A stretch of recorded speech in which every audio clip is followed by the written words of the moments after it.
Good morning friends. आज हम लोग पढ़ेंगे शिक्षण विधि के अंतर्गत हर्बर्ट की पंचपदी प्रणाली। इसकी जो है काफी स्टूडेंट्स ने बोला था कि इसके बारे में बताने के लिए, इसको चूंकि काफी इंपॉर्टेंट विधि भी है।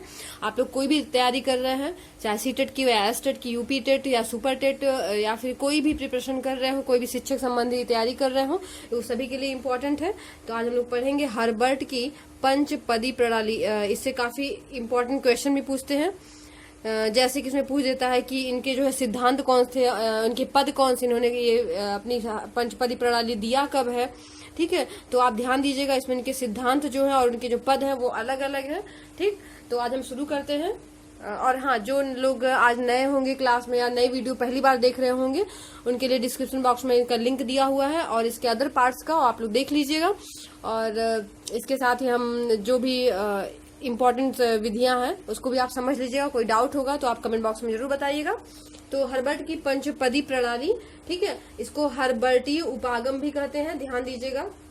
हर्बर्टीय उपागम भी बोलते हैं या हर्बर्टीय विधि भी बोलते हैं, ये विधि के अंतर्गत भी आता है, या फिर उपागम भी बोलते हैं। ठीक है, तो इसके बहुत सारे नाम हैं, सबको जानते रहिएगा। और इनका पूरा नाम है जो मतलब हर्बर्ट की पंचपदी प्रणाली जो बहुत फेमस है, इनका जो पूरा नाम है वो जॉन फ्रेडरिक हर्बर्ट है। इनका पूरा नाम है जॉन फ्रेडरिक हर्बर्ट। ठीक है, और इनको क्या JF हर्बर्ट भी कहते हैं, JF हर्बर्ट इस नाम से भी जाना जाता है। तो आप ध्यान दीजिएगा, इन्होंने दिया था ये अपना जो पंचपदी प्रणाली यानी कि अपनी शिक्षण विधि है, हर्बर्ट विधि दिया था कब, 1838 में, 1838 में, 1838 में दिया था। आप लोग साथ में नोट भी करते जाइएगा। ठीक है, तो इससे आपको क्लियर भी हो जाएगा और समझ में भी आएगा। या डाउट होगा तो बताइएगा फिर। तो जॉन फ्रेडरिक हर्बर्ट 1838 में इन्होंने अपना दिया था। और चूंकि दैनिक पाठ योजना का विचार सबसे पहले इन्हीं के मन में आया, इन्होंने सबसे पहले दिया, तो इनको जो है दैनिक पाठ योजना का जनक भी कहा जाता है। ठीक है, एक और इम्पोर्टेंट पॉइंट है, देखिए, जनक भी कहा जाता है, एग्जाम में पूछे, ये सब सारे इम्पोर्टेंट पॉइंट है। दैनिक पाठ योजना इन्होंने, चूंकि इनका विचार सबसे पहले इन्हीं के लिए आया, दैनिक पाठ योजना का इन्होंने सबसे पहले दिया, तो इसलिए कभी कभी दैनिक पाठ योजना का इन्हें जनक भी पूछ देता है, तो यही है। ठीक, और पूछता है शिक्षण स्तर के बारे में, जो हम पहले बता चुके हैं इसकी पिछले वीडियो में कि शिक्षण स्तर 3 होते हैं, आप लोग जानते भी हैं, आप लोग को याद भी हो गया होगा कौन कौन से होते हैं।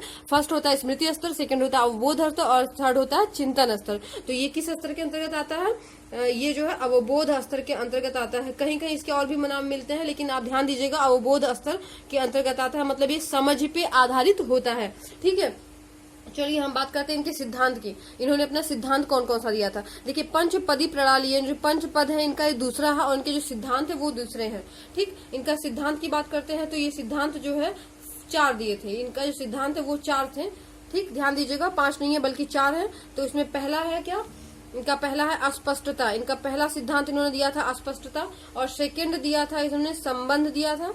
ठीक है, संबंध। और थर्ड दिया था व्यवस्था, थर्ड इनका था व्यवस्था। और फोर्थ था प्रयोग। इनका सिद्धांत का चौथा सिद्धांत क्या था, प्रयोग। यानी कि पहला था अस्पष्टता, सेकंड था संबंध और व्यवस्था थर्ड है, और चौथा था प्रयोग। तो आप लोग इसको थोड़ा याद रखे रहिएगा कि जो इन्होंने सिद्धांत दिया था, इनका जो सिद्धांत क्या हुआ, मान्य नहीं हुआ। ये ध्यान दीजिएगा, इनका जो सिद्धांत था वो मान्य नहीं किया गया। इनको मतलब रिजेक्ट कर दिया गया कि आपका सिद्धांत सही नहीं है शिक्षण के क्षेत्र में, ये इसको मान्य नहीं किया जाता है। ठीक है, इतना क्लियर हुआ। इन्होंने अपने 4 सिद्धांत दिए थे, अस्पष्टता, संबंध, व्यवस्था और प्रयोग, और जिसको क्या किया गया, मान्य नहीं किया गया। तो फिर क्या हुआ इनके जो है, तो फिर आखिर इनकी पंचपदी प्रणाली बनी कैसी, यही ना। तो देखिए, मान्य तो हुआ नहीं। इनके इसके अलावा इनके क्या 3 जो है शिष्य थे, इनके 3 शिष्य थे। इनका नाम आप याद रखिएगा, क्योंकि पूछता है इनके बारे में, पूछता और कैसे पूछता भी हम बताते हैं। ठीक है, इनके पहले शिष्य का नाम था, क्या था नाम, जिलर। इनके पहले शिष्य का नाम था जिलर। सेकेंड सिस्टर थे, इनका नाम था, शिष्य जो थे इनका नाम था क्या, राइन। ठीक है, इनके दूसरे शिष्य का नाम था राइन और तीसरे का नाम था स्पेंसर। अब आप कहेंगे स्पेंसर, हाँ, तो दोनों में अंतर है। ठीक है, ये हर्बर्ट, ये जॉन फ्रेडरिक हर्बर्ट है। ठीक है, जॉन फ्रेडरिक हर्बर्ट है और इनका हर्बर्ट, ठीक, और यहाँ पे इनका नाम स्पेंसर है। तो स्पेंसर, अब देखिए इनका नाम पूरा है इनका हर्बर्ट स्पेंसर, इनका नाम भी पूरा क्या है, हर्बर्ट स्पेंसर। देखिए हर्बर्ट स्पेंसर है और ये फ्रेडरिक हर्बर्ट है। ठीक है, और ये जो है ये हर्बर्ट स्पेंसर इनके शिष्य हैं, ध्यान दीजिएगा, ये तीनों इनके शिष्य हैं। पहला जिलर है, सेकंड है राइन और तीसरे हर्बर्ट स्पेंसर। अब इन तीनों शिष्य ने क्या किया, इनके चूंकि सिद्धांत तो रिजेक्ट कर दिए गए, मतलब मान्य नहीं किए गए, तो इन्होंने क्या किया, इसी सिद्धांत के आधार पर क्या किया, इन्होंने दूसरे स्टेप लागू किए शिक्षा के क्षेत्र में। बच्चों की समस्या के समाधान के लिए, बच्चों की ये दैनिक पाठ्य योजना के लिए इन्होंने क्या किया था, एक मिनट, इन्होंने क्या किया था कि इनके सिद्धांत को, यानी इनके जो सिद्धांत चारों दिए थे, इसको क्या क्या कन्वर्ट कर दिया इनके शिष्यों ने। अब जैसे इनका पहला सिद्धांत था क्या, अस्पष्टता, ध्यान दीजिएगा, इनका पहला सिद्धांत था अस्पष्टता। अब जो है जिलर ने क्या किया, अस्पष्टता से ही दो सिद्धांत निकाले, यानी कि दो अपना जो है पद दिया। पद इसको यहाँ पे आप बोलिएगा, इनका पहला पद इन्होंने दिया था प्रस्तावना दिया था, प्रस्तावना, ठीक है, पहला पद था प्रस्तावना, और सेकंड पद था इसमें इन्होंने क्या दिया था, प्रस्तुतिकरण। ध्यान दीजिएगा, ये जो प्रस्तुतिकरण, ये कौन दिया था, दोनों पद, यानी पहला ये दूसरा ये जिलर ने दिया था, ठीक है। जिलर महोदय ने इनके अस्पष्टता के सिद्धांत के आधार पर क्या दिया, प्रस्तावना दिया पहला, और सेकंड दिया क्या, प्रस्तुतिकरण। ये क्लियर हुआ। अब देखिए क्या हुआ, अब आप कहेंगे उद्देश्य कथन, चूंकि आप लोग जो बीएड किए होंगे या फिर कर रहे होंगे, आप जानते होंगे इसमें उद्देश्य कथन की बात करते हैं। अब उद्देश्य कथन कहा गया, क्योंकि आप जानते हैं प्रस्तावना के बाद ही उद्देश्य कथन होता है। तो ये राइन जो महोदय है, इन्होंने क्या किया, इन दोनों का जो है संबंध जोड़ने के लिए, यानी कि जब प्रस्तावना हम कंप्लीट कर लेते हैं तो प्रस्तावना का जो प्रकरण निकलता है, प्रकरण को स्पष्ट करने के लिए, प्रकरण को बताने के लिए इन्होंने, राइन महोदय ने यहाँ पे क्या दिया था, उद्देश्य कथन दिया था।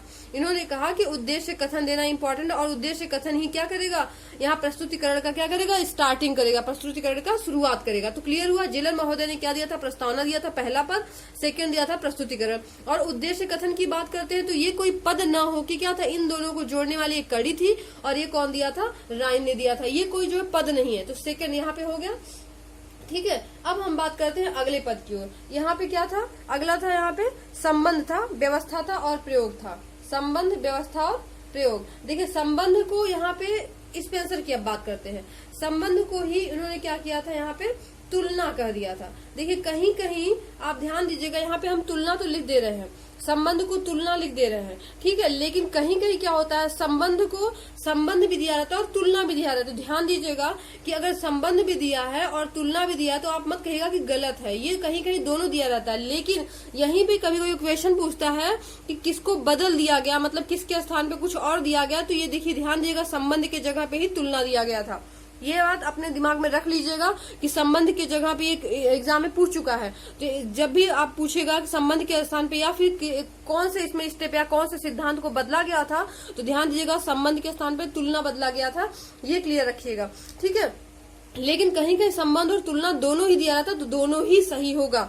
यहाँ से निकला था, यानी संबंध से क्या निकला था, तुलना निकला था। अब देखिए आता है यहाँ पे व्यवस्था, व्यवस्था की बात करते हैं। अब देखिए व्यवस्था से इन्होंने निकाला था, व्यवस्था को कई नाम से जानते हैं। पहला तो आप जानिए व्यवस्था, ठीक है, व्यवस्था तो कहा, लेकिन साथ साथ में इसको क्या कहा गया, इसको पूर्व अवलोकन कहा गया, पूर्व अवलोकन, ठीक है। इसके साथ साथ और भी इसे कहा गया, और क्या कहा गया, सिद्धांत, सिद्धांत, सिद्धांत निर्माण कहा गया। इसको क्या कहा गया, सिद्धांत निर्माण कहा गया। इसके साथ साथ भी क्या कहा गया, इसको बहुत सारा नाम है, सभी याद रखिएगा।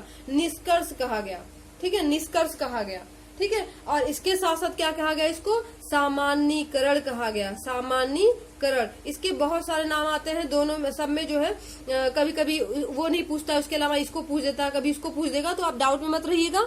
इसको कई नाम से जानते हैं, यानी जो व्यवस्था है, व्यवस्था को व्यवस्था भी कहते हैं, पूर्व अवलोकन के नाम से भी जानते हैं, सिद्धांत निर्माण भी, निष्कर्ष भी और सामान्यीकरण भी। अभी हम सबको क्लियर करते हैं ये क्या है, ठीक है। फिर हम बात करते हैं, ये चौथा लास्ट क्या है इसमें, प्रयोग। अब देखिए ये क्या हो गया, पहला पॉइंट हो गया, दूसरा हो गया। अब देखिए तुलना, देखिए इसमें तुलना क्या होगा, तुलना जो है अथवा संबंध जो तीसरा पॉइंट हो जाएगा। और चौथा क्या हो गया इसमें, व्यवस्था, इसमें व्यवस्था या पूर्व अवलोकन या सिद्धांत निर्माण या निष्कर्ष या सामान्यीकरण, ये चौथा हो गया पद। और पांचवा आ गया प्रयोग, ठीक है। प्रयोग यानी कि देखिए प्रयोग तो यहाँ पे है, लेकिन कहीं कहीं इसको जो है और क्या देते हैं, इसको प्रयोग के साथ साथ हम कहीं कहीं कहते हैं अभ्यास भी दिया रहता है, कहीं कहीं अभ्यास भी दिया रहता है, तो आप दोनों याद रखिएगा, ठीक है। कहीं प्रयोग के साथ साथ कहीं कहीं अभ्यास भी दिया जाता है, एंड किया जाता है, और किया जाता है, या फिर अथवा भी क्या कर सकता है। तो अभ्यास भी आपको नया हम बता दे रहे हैं, ये कहीं कहीं मिलता है। तो मान लीजिए दिया रहता है अभ्यास, तो आप जो है इसको क्लियर में रहिएगा कि प्रयोग के साथ ही अभ्यास भी रहता है, ठीक है, इतनी सारी बातें क्लियर हो गई। अब देखिए हम इसमें इसको थोड़ा समझ लेते हैं है क्या। जैसे कि जो भी बीएड किए होंगे या फिर कर रहे होंगे या फिर कर चुके होंगे, ठीक है, या इसके साथ साथ जो तैयारी कर रहे होंगे जानते होंगे कि हमारे जो पाठ्य योजना होता क्या है। पाठ्य योजना में हम कोई भी पद शुरू करते हैं तो या कोई भी बच्चों को पढ़ाने के लिए जब पाठ्य योजना बनाते हैं तो स्टार्टिंग क्या करते हैं, हम प्रस्तावना से करते हैं। और प्रस्तावना क्या होता है, वो हमेशा क्या होता है, पूर्व ज्ञान पे आधारित। जो बच्चे का पूर्व ज्ञान होता है वो आधारित होता है, पूर्व ज्ञान पे आधारित होता है। मतलब जो पहले का ज्ञान हो, मतलब जैसे हम कोई चैप्टर शुरू करना है, किसी भी चीज के बारे में शुरू करना है तो हम पहले क्या करें, उसके पहले यानी उसके जो व्यवहारिक जीवन है उससे हम जोड़ देते। मान लीजिए कोई चैप्टर है, हम जो है हवा की बातें या हवा वायु कोई चैप्टर पढ़ा रहे हैं, तो बच्चे से हम पूछेंगे कि हाँ आप लोग मेले में जाते हैं तो गुब्बारे वगैरह खरीदते हैं, ठीक है, या साइकिल चलाते हैं तो उसमें फिर हवा भरते हैं, तो जब पंचर हो जाती है या फिर उसमें साइकिल में हवा कम हो जाती है तो हम कैसे, या फिर जब गुब्बारे में फुलाते हैं तो उसमें अंदर क्या भरा होता है, ठीक है। तो मतलब हम उसके पूर्व ज्ञान से जोड़ते हैं। ठीक, क्लियर हुआ इतना। या फिर हम कोई और सजीव निर्जीव पढ़ा रहे हैं तो हम पूछ सकते हैं बच्चे से कि अच्छा बताइए आपके घर में आपके पास कौन कौन सी सारी चीजें हैं, तो बताएंगे बच्चे कि हाँ ये बुक्स है या कॉपी है पेन है, ठीक है, या ये और बताइए आप कोई जानवर के नाम या कोई जीव जंतु के नाम बताइए। तो हम ऐसे उसके पूर्व ज्ञान पे आधारित शुरू करते हैं। तो प्रस्तावना मतलब होता है जो पूर्व ज्ञान पे आधारित होता है। अब देखिए सेकंड आता है इसमें क्या, प्रस्तुतिकरण। अब देखिए मैंने बताया था उद्देश्य कथन भी होता है। अब उद्देश्य कथन क्या होता है, जब हम बोले थे ना कि प्रस्तावना के बाद, जब प्रस्तावना से हम पूर्व ज्ञान से बच्चों को जोड़ते हैं तो क्या करते हैं प्रस्तुतिकरण शुरू करने से पहले कि ठीक है बच्चों आज हम लोग क्या करेंगे, सजीव निर्जीव के बारे में जानेंगे। तो वो क्या हो जाता है, उद्देश्य कथन हो जाता है। जब यानी प्रकरण को हम स्पष्ट करते हैं प्रस्तुतिकरण के पहले। फिर देखिए प्रस्तुतिकरण क्या होता है, यानी किसी प्रकरण को जो हम पढ़ाते हैं, मतलब किसी चैप्टर को किसी टॉपिक को हम बच्चों को पढ़ा लेते हैं, प्रस्तुतिकरण। और प्रस्तुतिकरण क्या होता है, जो हमारा पूर्व ज्ञान होता है, जब हम उसको क्या करते हैं, जोड़ते हैं किसके, नवीन ज्ञान से। जब हम नवीन ज्ञान से जोड़ते हैं तो वही क्या होता है, प्रस्तुतिकरण होता है। प्रस्तुतिकरण होता है क्या, पूर्व ज्ञान और नवीन ज्ञान को हम क्या करते हैं, जोड़ते हैं। और साथ में क्या करते हैं, साथ में इसके साथ साथ हम क्या इसमें शिक्षण सहायक सामग्री का ध्यान दीजिएगा, शिक्षण सहायक सामग्री का प्रयोग करते हैं, शिक्षण विधियों का प्रयोग करते हैं, शिक्षण कौशलों का प्रयोग करते हैं।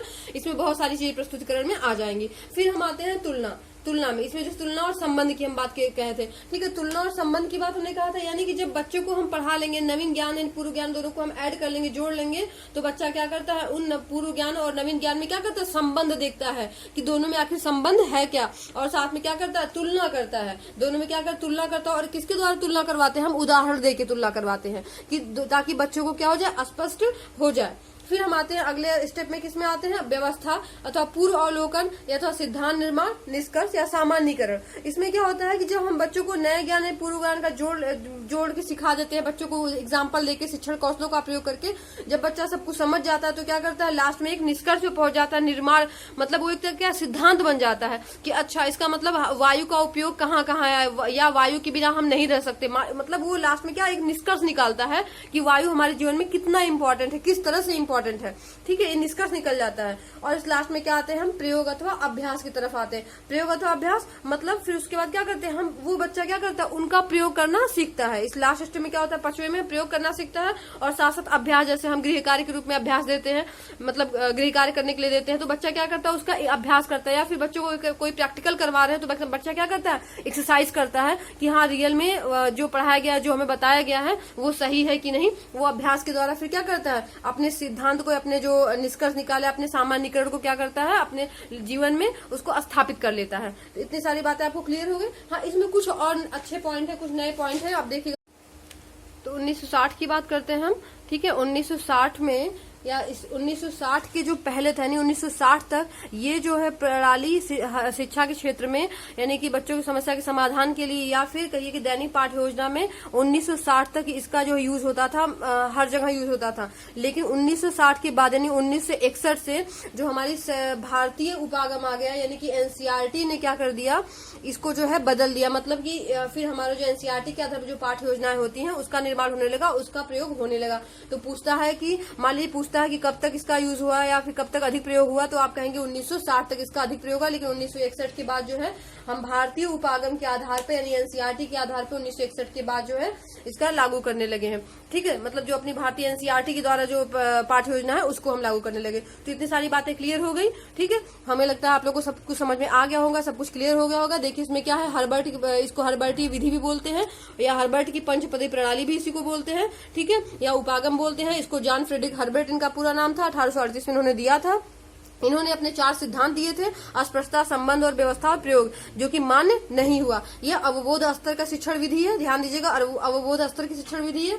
तो इसके अलावा इन्हें 3 शिष्य थे, जिलर, राइन और हर्बर्ट स्पेंसर। इन्होंने इसके सिद्धांत को पद के रूप में चेंज कर दिया। पहला क्या है, प्रस्तावना, प्रस्तुतिकरण, तुलना और संबंध। फिर चौथा क्या, व्यवस्था अथवा पूर्वावलोकन, सिद्धांत निर्माण अथवा निष्कर्ष अथवा सामान्यकरण। और लास्ट है 5वां, प्रयोग और अभ्यास। इसमें सबसे इंपॉर्टेंट मैंने बताया था कि प्रस्तुतिकरण जो होता है, क्या होता है, सबसे इंपॉर्टेंट इसका पद है। कभी कभी पूछता भी है कि सबसे महत्वपूर्ण पद कौन सा है, तो प्रस्तुतिकरण है। तो सारी बातें क्लियर हो गई होंगी। आप लोग को कोई भी डाउट होगा तो आप कमेंट बॉक्स में जरूर बताइएगा कि आप लोगों को क्या प्रॉब्लम है, या आपको और भी कोई ऐसा कुछ छूट रहा है, कोई विधि छूट रही है, तो आप जरूर बताइएगा। उसका हम लोग सोल्यूशन करेंगे, उसको फिर से हम एक बार पढ़ेंगे, ठीक है। इसके साथ ही आप लोग एग्जाम की तैयारी करते रहिए, घरों में रहिए, स्वस्थ रहिए, मुस्कुराते रहिए। Thank you.